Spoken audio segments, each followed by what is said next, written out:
Hey everybody, it's Lon.TV, and I've been getting a lot of interest from viewers on portable displays, and we got another one in to take a look at. This one is called the WIMAXIT, kind of a generic brand, but what's cool about this one is that it's a touch display that is powered by USB, and it's got a regular HDMI input on it, so in addition to connecting it up to computers, you could conceivably connect game consoles and other things to it as well. So we're going to be taking a closer look at this one in just a second, but I do want to let you know in the interest of full disclosure that this came in free of charge from what I believe is WIMAXIT. All the opinions you're about to hear are my own. Nobody is paying for this review, nor is anyone reviewing or approving what you're about to see before it was uploaded. So let's get into it now and see what this display is all about. So let's take a closer look now at the hardware. This has got a 13.3-inch 1080p IPS touch display. It's got a matte finish to it, so it's not all that shiny, and the image quality is actually pretty nice on this. It looks a little washed out on camera, but in person it looks pretty decent. I think the touch layer here might be interacting with my studio lights. This is, though, a little on the pricier side for a generic product. It costs about $249 on Amazon at the time that I'm recording this video. And this is going to be one of those products that I recommend you buy at your own risk because this is not a known brand. They're based out of China. You do have some protection through Amazon if you were to buy it through there. But just be advised if something might happen to this a year or so out, you may not get support on it. But overall, the quality here feels decent enough for me to at least recommend it enough to make a video about it. Now, this has an interesting connection strategy here. So on the side, you have two USB Type-C ports.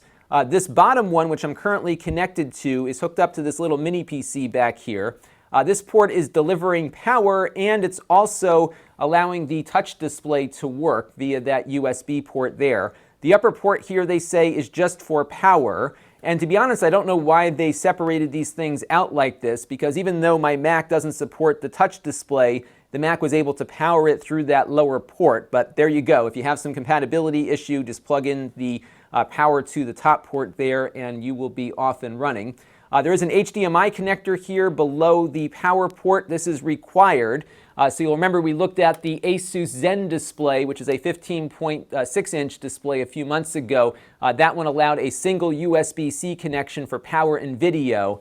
This one uses HDMI, which means you could, again, connect up a game console or just about any HDMI device to it. So it might be a little more flexible that way. It's got an aluminum case here. It looks like plastic on camera, but it's definitely metal, so it feels pretty solid and sturdy. The entire apparatus here weighs about 2 pounds, and that's about 907 grams. And it comes with its own cover here, so you can carry it around with a little bit of protection as you go. The display itself is screwed into the back of the case, but you can take it out and mount it on a VESA mount if you want to do something like that as well. So there's some flexibility as to how you mount it and how you might use it. Like the Zen display, they also included a little pen notch here, so you could put a pen in to better stabilize it and kind of use the pen like a stand if you want to do something like that. It is a 10-point touch display, and there's a great free app on the Windows App Store called Display Tester, and I was able to test how many display points it has by loading up its little display test here, and you can see we've got 10 points being tracked right now on screen, and when I take my hand away, I've got 5 left, and I can even do 2 fingers here. So all the Windows 10 functions that use these 10 points of data input can work on this thing pretty well. So scrolling and zooming and all that kind of stuff will work on this display just like it might on your laptop with a touch display, so that was nice to see. And as I mentioned, the touch display does not work on the Mac, but I did boot up Ubuntu on that mini PC, and I was able to do some basic touch functionality there. The pinch to zoom didn't work, but it basically mimicked a mouse. So there's some limited Linux compatibility here, at least from what I've seen, but overall the touch on Windows seems to work as a fully functional Windows touch display. We also measure the amount of power it requires, because I was curious about that. It draws less than an amp at 5 volts, so it should work on just about any USB port you plug it into insofar as power is concerned. Now, I was very surprised by how bright this display appears to me, especially for a USB-powered device. They're rating this one at 350 nits, and I can tell you just from looking at it that it is brighter than the Asus Zen screen we looked at a few months back. Now, in fairness, the Zen screen is a larger display at 15 inches versus only 13 here, so there's certainly more surface area to light up with that Asus. But if you were concerned about USB displays because they're just not bright enough, this one might be good enough. It may not be as bright as the native display on your laptop, but again, for a minimally powered device here, it's adequately bright for the job. Now, as I mentioned, this does have an HDMI port built in, so you can connect up a game console like my Switch here. So what I have right now is the display connected up to the Switch dock via USB, and of course the HDMI from the Switch dock is going in. So we'll connect up my console here and let everything come to life. It just takes a second for it to reboot itself, and in a second we should see, there we go. So we can go back into my game of Dead Cells here, for example, and continue playing. This does support up to 60 Hertz, so your PlayStation 4 and your Xbox One should work at their full frame rates here. Again, up to 1080p as well, and it seems to work just as well with game consoles as it does with computers. And we also measured the input latency of the display because many displays differ in how quickly your inputs are registered on screen. So our baseline is my gaming PC with a 144 Hertz monitor and an Xbox One controller connected up via USB. That gets 44 milliseconds of latency between a button push and a response on screen.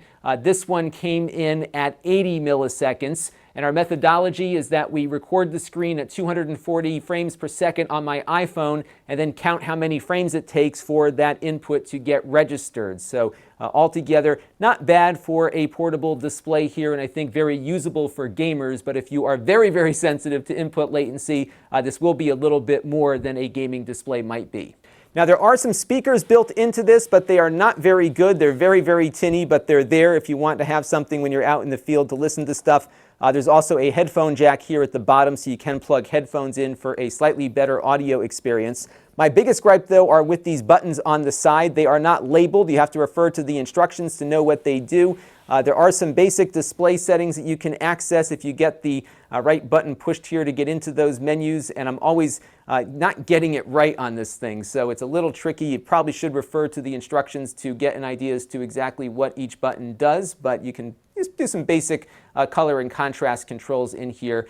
Nothing all that crazy here. So altogether, it's a pretty decent display, I think, for the price point. It's competitive with other USB displays, but you have that flexibility of the HDMI along with the touch controls, and as we saw, it is a full 10-point touch display, at least when you're using Windows. And the flexibility of the USB power here is such that you could even hook up a battery if you want, like one of these backup batteries, and be able to power your display on the road. It doesn't draw all that much power, so this might be useful for video creators and others too. So altogether, I think it's a pretty decent value. I'm just a little hesitant based on the fact that I don't know the brand all that well, so if something again happens down the road, you might be stuck with the display and the price you paid for it without it actually providing any function, but hopefully they will be good to their customers. The seller on Amazon that sells these has been around for at least a year, so that gives me some a bit of comfort, but again, it's not a name brand, and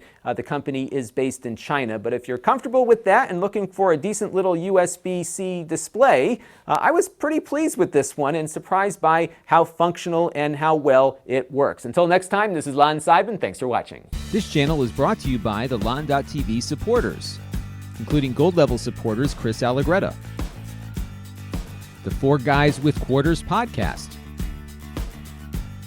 Tom Albrecht, Gerard Newberg, and Kalyan Kumar.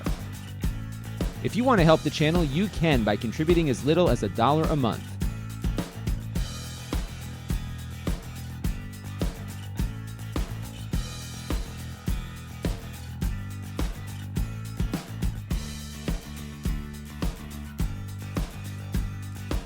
Head over to lon.tv/support to learn more.